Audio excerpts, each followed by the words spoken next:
Welcome to NS news. నేను సుమా. ముందుగా బులెటిన్లో హెడ్లైన్స్. బాల్కొండ మండల కేంద్రంలోని ఎంపీడీఓ, తహసీల్దార్, మండల విద్యాశాఖ అధికారి విజయభాస్కర్ రెడ్డి, శ్రీనివాస్, భట్టు రాజేశ్వర్లు ఒక సంయుక్త ప్రకటనలో పేర్కొన్నారు. నవభారత్ సాక్షరత కార్యక్రమం ప్రధాన పాత్ర సంపూర్ణ అక్షరాస్యత సాధించడమే ఉల్లాస్ లక్ష్యమని, బాల్కొండ మండలంలో 2563 నిరక్షరాస్యులను గుర్తించామని మండల విద్యాశాఖ అధికారి భట్టు రాజేశ్వర్ అన్నారు.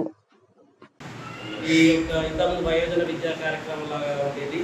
దానికి మార్చి నవభారత్ సాక్షరత శిక్షణ సాక్షరత కార్యక్రమం అని పేరు పెట్టడం జరిగింది.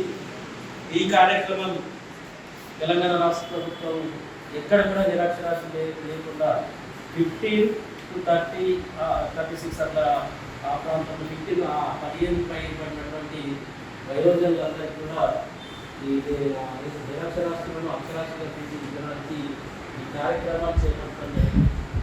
సో దీంట్లో ప్రధానంగా బిఏలను ఇన్వాల్వ్ చేయడం జరుగుతుంది. సో తెలంగాణ రాష్ట్ర ప్రభుత్వం కూడా ప్రధానంగా 3 రకాలుగా మనం పాఠశాల స్థాయిలో అయితే నెవర్ ఎన్రోల్, తర్వాత డ్రాప్ అవుట్స్ ఉంటే వాళ్ళకి నెవర్ ఎన్రోల్ చేసి రెగ్యులర్ స్కూల్ పంపిస్తాం. డ్రాప్ అవుట్స్ కనుక ఉంటే వాళ్ళ మధ్యలో మానేసే వాళ్ళకి toss Telangana open school society అనేది ఒక ఏర్పడేసాం. దాంట్లో కూడా అడ్మిషన్స్ ఉన్నాయి. ఎస్ఎస్సి కావచ్చు, ఇంటర్ కావచ్చు, దాంట్లో కూడా మనం వాళ్ళకి దాని ద్వారా కూడా విద్యను అందిస్తున్నాం. ఇంటి దగ్గర మధ్యలో మానేసిన వాళ్ళ యొక్క వివరాలు కూడా సేకరించమని చెప్పారు. ప్లస్ మధ్యలో పడిన పిల్లలు ఉంటే మరి వాళ్ళని రెగ్యులర్ స్కూల్లో తీసుకురావడం. తర్వాత ఈ యొక్క అడల్ట్ ఎడ్యుకేషన్, ఈ యొక్క నవభారత్ సాక్షరత కార్యక్రమం కింద 15+36 కావచ్చు, ఆ ఏజ్ ఉన్న 15 పైబడిన వాళ్ళందరినీ కూడా అక్షరాస్యులుగా తీర్చిదిద్దడానికి కార్యక్రమం చేపట్టడం జరిగింది. దీనికి మరి ఏదో ఆషామాషిగా తీసుకోకుండా చాలా ప్రతిష్టాత్మకంగా గవర్నమెంట్ తీసుకోవడం జరిగింది. మరి ఈ శిక్షణా కార్యక్రమాల గురించి మన వివరిస్తారు.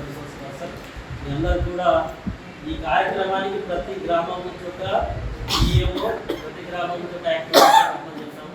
సో అంతకంటే పెద్ద మొత్తంలో వచ్చినందుకు స్పందన వచ్చింది. చాలా ధన్యవాదాలు. సో మీరందరూ కూడా విని మరి యొక్క శిక్షణ కార్యక్రమాన్ని విజయవంతం చేసి ఈ యొక్క మన క్షేత్రస్థాయిలో అంటే గ్రాస్ రూట్ లెవెల్లో ఇంప్లిమెంటేషన్ చేసి మనం అందరం కూడా నిరక్షరాస్యులను అక్షరాస్యులుగా తీర్చిదిద్దడానికి కంకణబద్ధంగా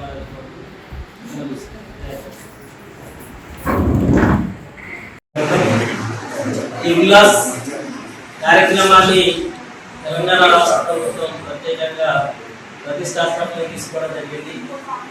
మన తెలంగాణ రాష్ట్ర ఈ యొక్క దీని ఏమంటారు నవభారత జాతీయత కార్యక్రమం అంటాం. ఈ యొక్క ఇంతకుముందు వయోజన విద్యా కార్యక్రమం లాగా ఉండేది. దానికి మార్చి నవభారత సాక్షరత కార్యక్రమం అని పేరు పెట్టడం జరిగింది. ఈ కార్యక్రమం తెలంగాణ రాష్ట్ర ప్రభుత్వం ఎక్కడ కూడా నిరక్షరాస్యులు లేకుండా 15 to 36 అట్లా ఆ ప్రాంతంలో 15 పైన పడినటువంటి వయోజనులందరికీ కూడా ఈ నిరక్షరాస్యులను అక్షరాస్యులను తీర్చిదిద్దడానికి ఈ కార్యక్రమాన్ని చేపట్టడం జరిగింది. సో దీంట్లో ప్రధానంగా బిఏఓలను ఇన్వాల్వ్ చేయడం జరిగింది. సో తెలంగాణ రాష్ట్ర ప్రభుత్వం కూడా ప్రధానంగా 3 రకాలుగా మనం పాఠశాల స్థాయి అయితే నెవర్ ఎన్రోల్, తర్వాత డ్రాప్ అవుట్స్ ఉంటే వాళ్ళకి నెవర్ ఎన్రోల్ చేసి రెగ్యులర్ స్కూల్ పంపిస్తాం. డ్రాప్ అవుట్స్ కనుక ఉంటే వాళ్ళ మధ్యలో మానేసిన వాళ్ళకి toss Telangana open school society అనేది ఒకటి ఏర్పడేసి దాంట్లో కూడా అడ్మిషన్స్ ఉన్నాయి. ఎస్ఎస్సి కావచ్చు, ఇంటర్ కావచ్చు, దాంట్లో కూడా మనం వాళ్ళకి దాని ద్వారా కూడా విద్యను అందిస్తున్నాం. ఇంటి దగ్గర మధ్యలో మానేసిన వాళ్ళ యొక్క వివరాలు కూడా సేకరించమని చెప్పారు.